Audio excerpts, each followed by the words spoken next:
light shines in the darkness, and the darkness has not overcome it.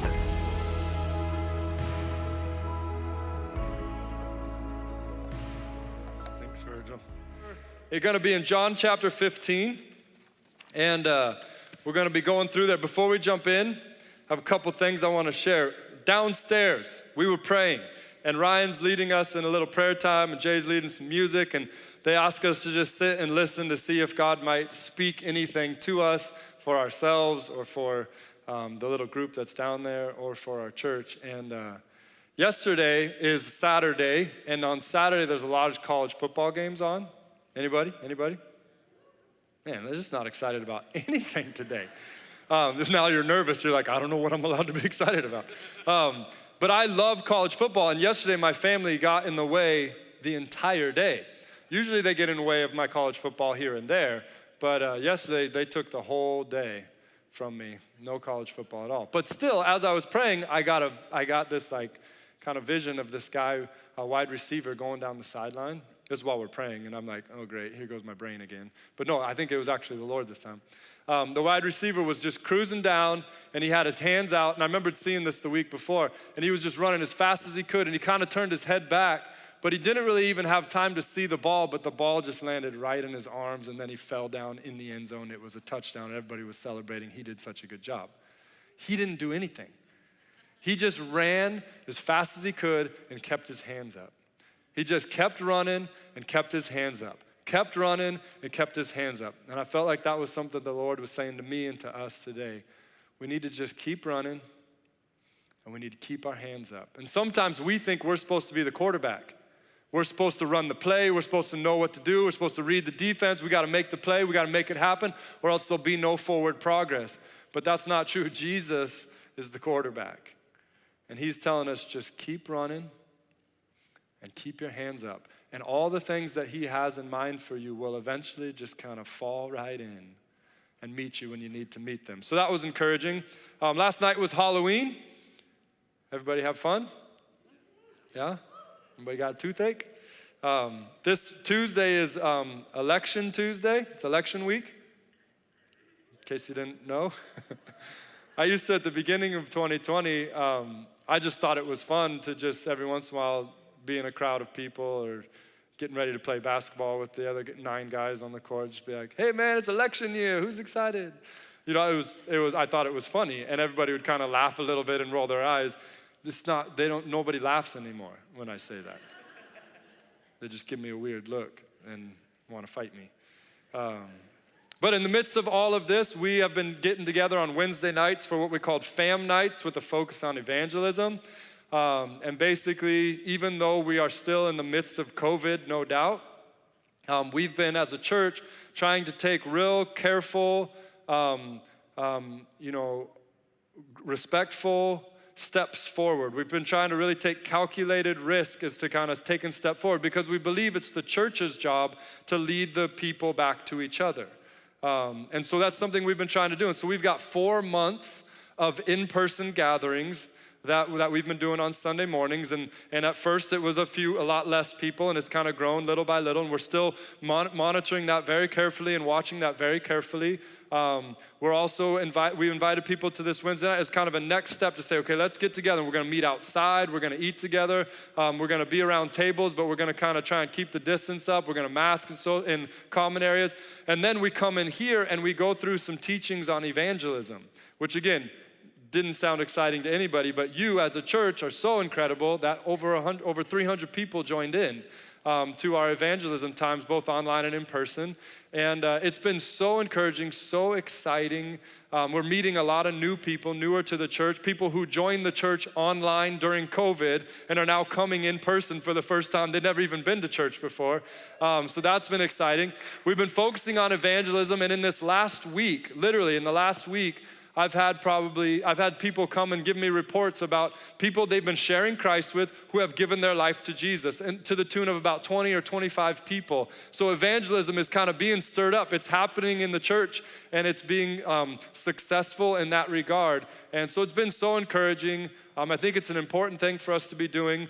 This Wednesday is going to be a little different because we're going to in light of the Tuesday election and whatever we know by Wednesday night, we're just gonna have a time of real worship in here, an intercession. So we're gonna celebrate that Jesus is the King, and nothing can shake that, nothing can change that. His purposes and intentions will always and have always come to pass perfectly. So we're gonna really set our affection on Jesus in that way, but then we're gonna spend some time intercessing for the people around us, for our nation again, and in particularly for the people who don't know Jesus that we know or in general. So we're gonna spend a lot of time doing that. So you're welcome to join us. Again, you can do it online or in person. We will probably have to cut off registration if it gets to a certain number where we're gonna have trouble with any social distancing. So make sure if you're interested in that to register quickly. There is childcare provided and all of that, and there is a meal before, so that's always great news. But that's going on as well. And lastly, Paulomeo, which is a women's conference that's going to be here at Living Streams. The last day to register is Tuesday. It was today, but they just added 2 days. So it's Tuesday is the last day to register. That's going to be a really good place for women to gather together in a safe way and get encouragement and encouragement and encouragement and encouragement. Could anybody use some encouragement these days? Yes, and that is a place where you will get rich in encouragement, and not only for you, but so that you can leave that place and you can be an encouragement to those that couldn't make it. All right? John chapter 15, we're gonna get some kingdom principles. We're gonna get some things that Jesus is wanting his disciples to know, that once I leave, and he's in his last week. He's in his last real kind of group session with his disciples. He's just about to die on a cross, get resurrected, and then ascend up to heaven. He's leaving his guys alone. He's leaving his people alone. And he's wanting them to know, no matter what happens, no matter where you find yourself, no matter what government you might be in, no matter what good times or bad times you might have, no matter what it is, these are the things that you need to remember. These are the kingdom principles. This is the Jesus kingdom principles. Now, if you were gonna try and figure out the Stockton kingdom principles, first of all, there's no kingdom. It's a pretty pitiful kingdom. But as far as Stockton's goes, well, I'm a brother. I have 2 brothers. There's three Stockton boys in my family, and we only know how to make girls. That's the first thing you need to know. 13 straight between me and my cousins. 13 straight girls, which is pretty awesome. So that's one thing you remember. But if you wanted to get to know what makes a Stockton, what you'll experience if you spend time with Stocktons. First of all, rules are made to be outsmarted. So some people think rules don't apply to them. No, that's rude. We're not like that. We just think a rule is actually something that if we can actually get the rule done but get what we want done at the same time, then it really worked out good for everybody. Being on time is not as important as getting a lot of things done along the way. What's up, Aaron? Stocktons, we do care about being on time. It really is embarrassing and frustrating for us when we're not on time, but we don't care as much about that as getting 17 things done on the way to trying to be on time, which makes us never on time. And then the last thing that Stocktons are all about is sadness requires food. It's just real simple. When a Stockton goes down because of health, or anything that goes on, you can be sure that any minute there will be lots of really bad for you food to help. So anyways, that means nothing. But this is the kingdom principles that really matter. These principles in John 15. Verse 1. I am the vine, the true vine, Jesus says, and my Father is the gardener. He cuts off every branch in me that bears no fruit, while every branch that does bear fruit, he prunes so that it will be even more fruitful. He cares a lot about fruit. You are already clean because of the word I have spoken to you. Remain in me, as I also remain in you. No branch can bear fruit by itself. It must remain in the vine. Neither can you bear fruit unless you remain in me. I am the vine, and you are the branches. If you remain in me and I in you, you will bear much fruit. Apart from me, you can do nothing. If you do not remain in me, you are like a branch that is thrown away and withers. Such branches are picked up and thrown into the fire and burned. If you remain in me and my words remain in you, ask whatever you wish and it will be done for you. This is to my Father's glory, that you bear much fruit, which shows yourselves to be my disciples. So here you have a phrase that Jesus introduces, and actually if you hang around Christians for any time at all, you get to hear these phrases. Bearing fruit. Your life should bear fruit. They're always talking about fruit and bearing. It's kind of weird. It's definitely a weird Christian thing. But it makes a lot of sense because for Jesus, what he's saying to his disciples here is that God is a gardener, first and foremost. And he is very interested in making sure that the plants bear fruit. And if they do not bear fruit, he doesn't put up with that. He cuts them back. And if they still don't bear fruit, he cuts them off and throws them into the fire. Now, as we're reading this, we're reading these words that have just kind of been sitting inside books for thousands of years now. They're just black and white, certain font. But what's happening here is Jesus, who is fully God, full of all of the love of God that encompasses every good thing that you and I have ever experienced in our life. All the love you have felt, all the love you have given is barely even a drop in the ocean of the love of God. And sometimes the love that we can feel is so intense. And yet Jesus sitting here with the full intensity of the love of God brimming up inside of him as he's spending his last few moments with his disciples, is wanting to teach them how much he loves them and how much they need to remain in him. And at the same time, he's trying to get across to them that God is extremely passionate about bearing fruit. And if you do not bear fruit, he wants his disciples to know, if you do not bear fruit, you will be cut off and cast into the fire. And Jesus talked about hell and the burning that is there more so than any other biblical figure.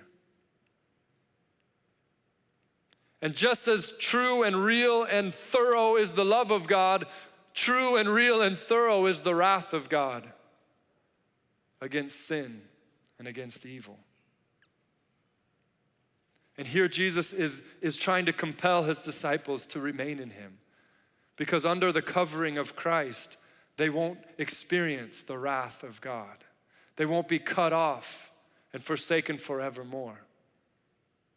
But if they do not remain in him, if they do get outside of his covering, they will be cut off. And Jesus is like, you and I have experienced such a great, awesome intimacy. You have experienced what love feels like, what the love of God is like. I've poured it all over you guys, and you have reciprocated and loved me back. And he says, I want this to go on forever, so please remain in me, because I don't want to see you cut off. And this is the same message he said to his disciples from time and time again, including Judas, who was cut off because he didn't remain.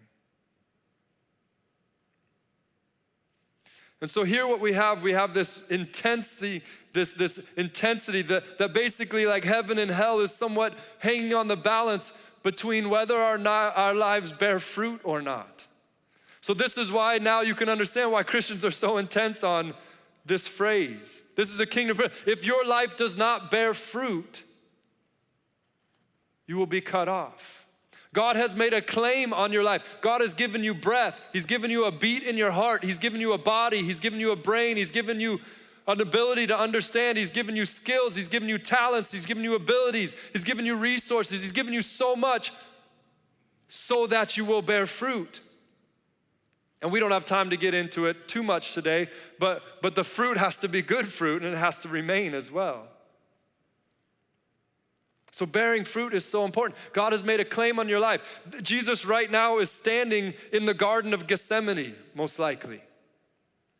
In John chapter 14, he was with his disciples in that upper room, and now in John chapter 14, he says, let's leave, let's go. And they go into the Garden of Gethsemane where Jesus is praying and Jesus will be arrested and all of these things will go down. He's in this garden and he's talking about garden principles. As in the Garden of Gethsemane. And the word Gethsemane means pressing. It's where they would press the olives to get the oil. It's pressing, a garden of pressing. And he's talking about gardening. And it had to have taken these guys back to the original garden. The Garden of Eden, which is the Garden of Paradise. Sin and death did not rule in that place. It had not entered in. It was the Garden of Paradise. And there, God speaking with his people, his creation. He basically says the same thing. If you will remain in my love, if you will avoid this one tree, if you will remain in what I'm asking you to do, then my claim on your life is you will bear much fruit. You will be fruitful and you will multiply. God's call to those people in that beginning was that they were supposed to be fruitful. He's in a garden. He placed them in a garden and he says, I want you to be fruitful. I want you to go and subdue the earth. I'm giving you dominion so that you can basically take this garden that's right here and you can continue to work the garden until it covers the whole earth. And in that way, everyone will know the image of God and the presence of God.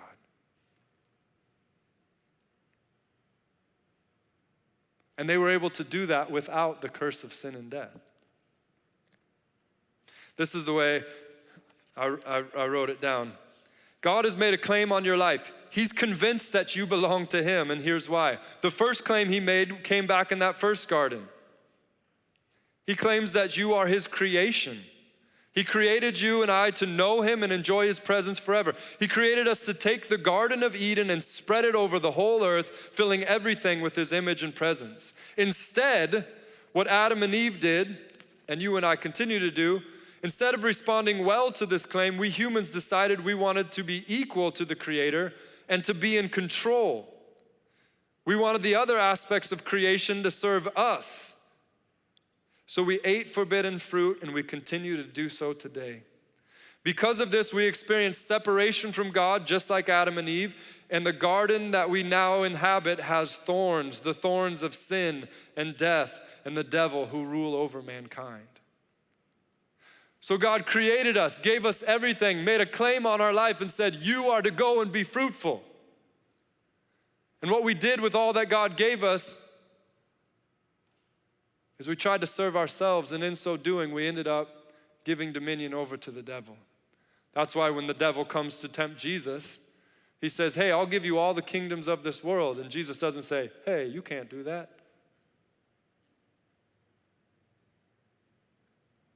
He says, I'm not going to bow. And the devil has dominion. And the curse of sin and death are upon us. This garden now has thorns, and that's why Jesus had to come. God's second claim on you came at the appointed time when God sent his own son on a rescue mission. Jesus became human and carried out God's plan perfectly. He spread God's garden everywhere he went. He carried God's image and presence into the world. Then, in order to purchase us back for God, he took on sin and death and the devil on the cross, and he rose again triumphant, proving his sacrifice was enough. And that's God's second claim on your life. In the first garden, he claimed because you were his creation, you belong to him and he wants you to be fruitful. And then because we screwed that up royally and found ourselves in bondage, he came to the Garden of Gethsemane, the garden of pressing, and he laid another claim on us and said, now you belong to me because I'm going to purchase you back with my blood. Here's the way John actually writes it in 1 John 4:4. He says, "You belong to God, my children." And then he says in Revelation 5:9, "And they sang a new song saying, 'Worthy are you to take the scroll and open its seals.'" Jesus, the Lamb, you are worthy to take ownership, to have dominion now because of what you did. For you were slain, and by your blood you ransomed people for God from every tribe, tongue, language, people, nation, political party, social standing, whatever disorders they might have. He ransomed us back to him. He purchased us with his blood. That's the second claim that God has made on your life. And what does he ask you to do? He asks you to bear fruit, to be fruitful, to bear good fruit.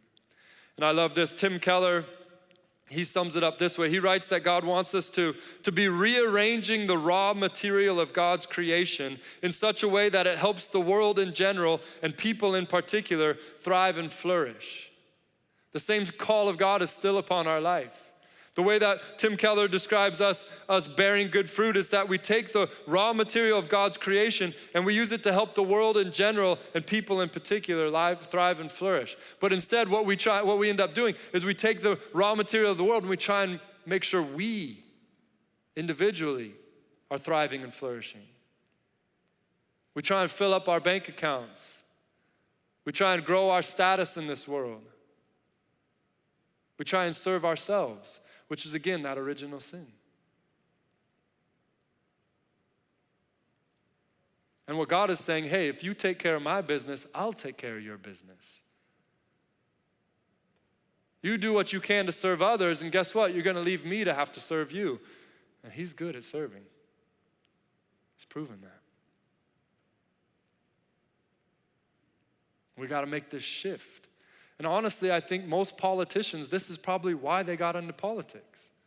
Because they wanted to be able to do what they can to make the most good for the most amount of people.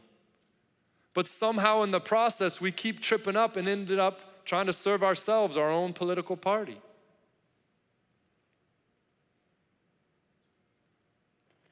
John Mark Comer writes a book called The Garden City, and he sums it up this way. Our job is to make the invisible God visible.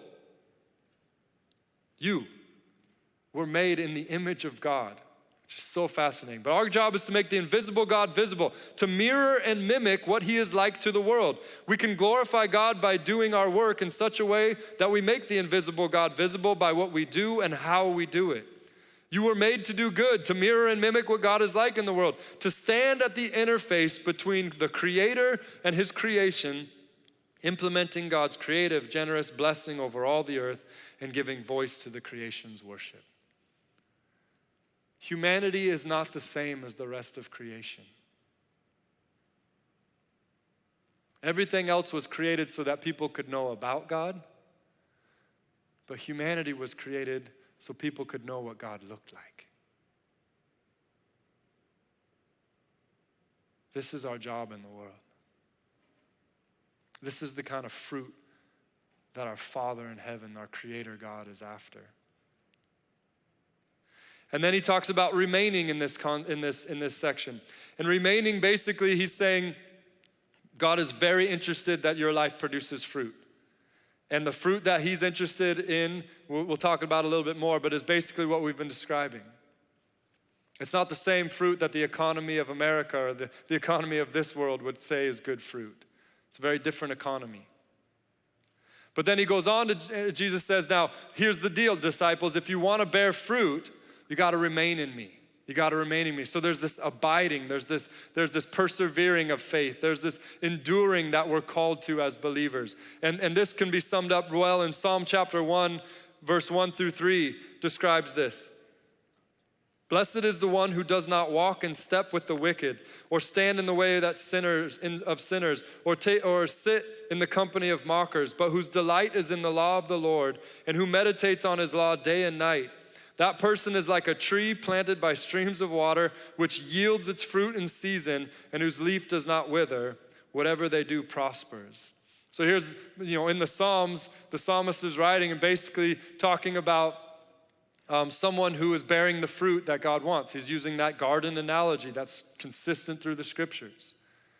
And he's saying, first of all, you've got to understand that to remain in God is to not remain in certain things. And it's true, as Christians, it's important for us to know that to remain in Christ, we have to go be with Christ. We have to be in the scriptures. We have to go to church. We have to be around others who know Christ. That helps us remain in Christ, but that is not where the psalmist starts. He says, first, you gotta not sit, stand, or walk in the ways of this world. You've got to find a way to consecrate, to sanctify, to step out of the things you're involved in.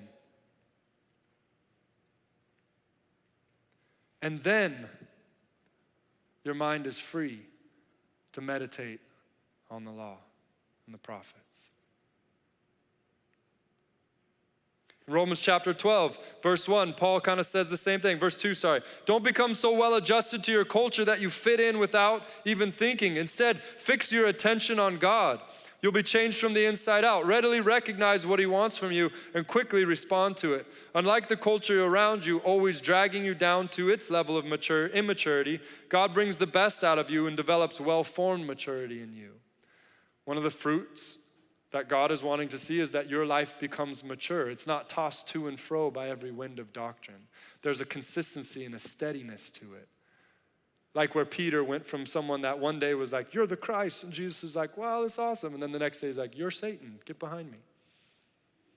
And Peter was just kind of up and down, flipping and flopping. But then after the Spirit of God comes into his life in Acts chapter 2, there's a steadiness, a consistency that God's trying to produce in us. And what does he say here? He says, first of all, you got to recognize where you're involved in the culture or where you've just become a product of your culture. And you got to find a way to separate yourself from that and then fix your attention on God. And the other fruit that can happen is then you'll begin to know the will of God and you'll actually want to do it, which is fascinating. It's happened to me before. Not as often as it should, but there's this cutting away in order to remain. And then the last verse, Hebrews 12, 1 through 2 says, therefore we also, since we're surrounded by so great a cloud of witnesses, let us lay aside every weight and the sin which so easily ensnares us. And let us run with endurance the race that is set before us, looking unto Jesus, the author and finisher of our faith. You see the same thing in the writer of Hebrews here. Before he gets to looking unto Jesus, the author and perfecter of our faith, he says we got to lay aside the weight and the sin. I remember the first time I read that when I just started following Jesus, I was like, what? It's hard enough just trying to lay aside the sin. But there's weight also? Yeah. Yeah. There's a lot of things in our lives that we can justify as not being sinful, but they're very stupid for the life of a believer. Every time I say the word stupid, everybody laughs. I think that's fun. The weight and the sin. And this is where I just feel like God is calling me, calling our church to consecration. I don't know what it means for you exactly. We're going to probably spend the whole month of January fasting and praying just to try and figure out, Lord, what does it look like for me to consecrate myself to you? What are you wanting me to separate out of? What do you want me to sanctify? What do you want me to come out of the world? Where have I gotten too involved in the world? Where am I too of the world? Teach me, Lord, so that I can remain in you, so that I can persevere in you, so that I can be fully connected to you. Teach me, Lord, what the baggage is that I need to lay off. Some of you, it's a guy named John. I don't know. I'm just making that up. Sorry if that hit too close to home. But it's like there's these things that we just allow in our lives and we know it's like, well, it's not wrong. Yes, if it's holding you back, if it's weighing you down, it's wrong. It's hard enough to follow Jesus without extra weight.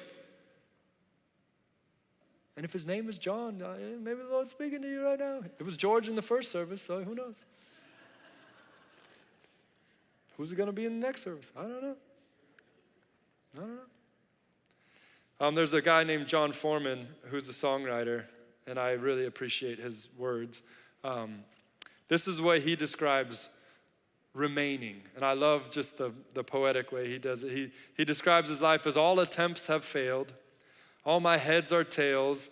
She's got teary eyes and I've got reasons why. I'm losing ground and I'm gaining speed. I've lost myself or most of me. I'm ready for the final precipice. But you haven't lost me yet, Jesus. You haven't lost me yet. I'll sing until my heart caves in that you have not lost me yet. And I've been in that place many times. I said, Jesus, I don't know if this is working out. But I got nowhere else to go, so I'm staying with you. I'm sticking with you. These days pass me by, I dream with open eyes, nightmares haunt my days, visions blur my nights. I'm so confused what's true or false, what's fact or fiction after all. I feel like I'm an apparition's pet, but you haven't lost me yet. You haven't lost me yet. I'll sing until my heart caves in. Jesus, I'm sticking with you. And these disciples, they went through hell after this. They were hated, they were persecuted, and they ultimately were martyred. And you can almost hear them saying, Jesus, it's hard right now, but I want to remain in you. I'm sticking with you. Sticking with you.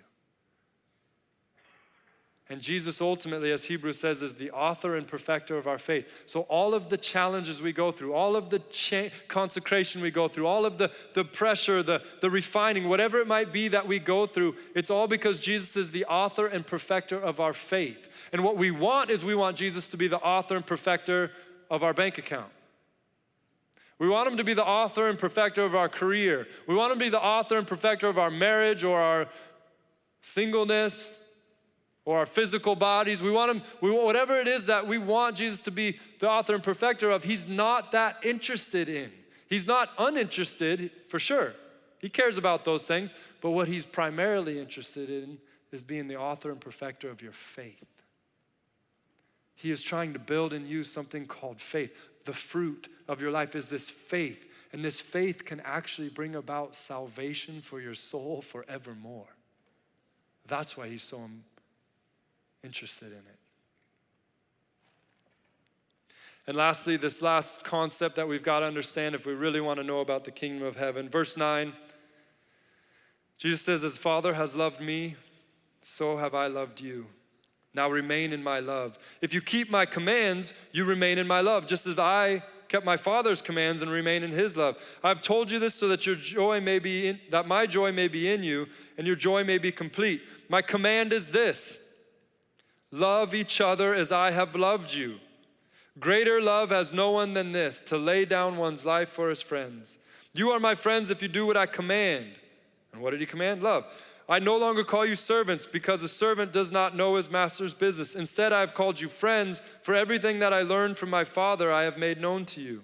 You did not choose me, I chose you and appointed you so that you might go and bear fruit, the fruit that will last. And so that whatever you ask in my name, the Father will give you, and this is my command: love each other. Here at the end there, Jesus is saying, you have not chosen me, I have chosen you. I have laid claim on your life that you might go and bear fruit. And what is the fruit ultimately that Jesus and his Father are looking for to come out of our lives? It's love. It's love. And that word in the English language can go a billion different ways these days.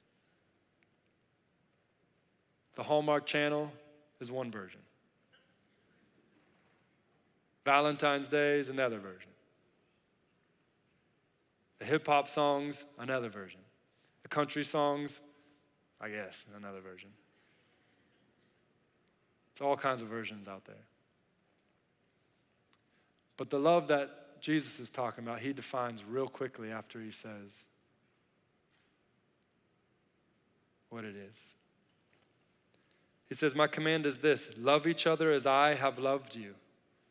Greater love has no one than this, than to lay down one's life for a friend. The love of God is sacrificial love. It's the kind of love that John Foreman said in his little bridge there, if it doesn't break your heart, it isn't love. If it doesn't break your heart, it's not enough. It's when you're breaking down with your insides coming out, that's when you find out what your heart is made of or your love is made of. That's the kind of love that God is calling us to. That's the fruit that he's trying to produce in our life. Love that is sacrificial. It is outward. It is without strings attached. It is without the need of reciprocation. It won't improve our status in this world. If you read the next little section, which we don't have time to, Jesus again reiterates to his disciples, if you get everything right, if you love me really well, if you love the world really well, if you love them just the way I did, they're going to hate you and want to kill you. Because that's what they did with me. But he says, but there will be some that will receive it. There'll be some that will receive it, and they'll get to know my love. This kind of love that Jesus is calling us to. And also in there, he's saying, you have not chosen me, I have chosen you. He's saying this isn't a love that you love people, you love one another, you love them so that you can get the love back. He said you need to cut that completely out of your mind. You are loving. The reason I'm asking you to love is because I have loved you. That is the motivation for our love. Therefore, it doesn't matter what the other person does that God is calling us to love. It doesn't even matter if that person hates us or is an enemy, right? We love them because of the supply of love that we get from God. And so ultimately what happens here is both bearing fruit. The fruit that God wants us to bear is loving one another. But then how do we remain? He says, if you remain in me, keep my command. What's his command? To love one another. So if you want more of the love one another fruit in your life, you're supposed to love one another. And if you want if you want to know how to get more of the fruit of loving one another, you got to remain in him, which is really just to love one another. And that's why he says all the prophets are fulfilled in these two things. You love God and you love people.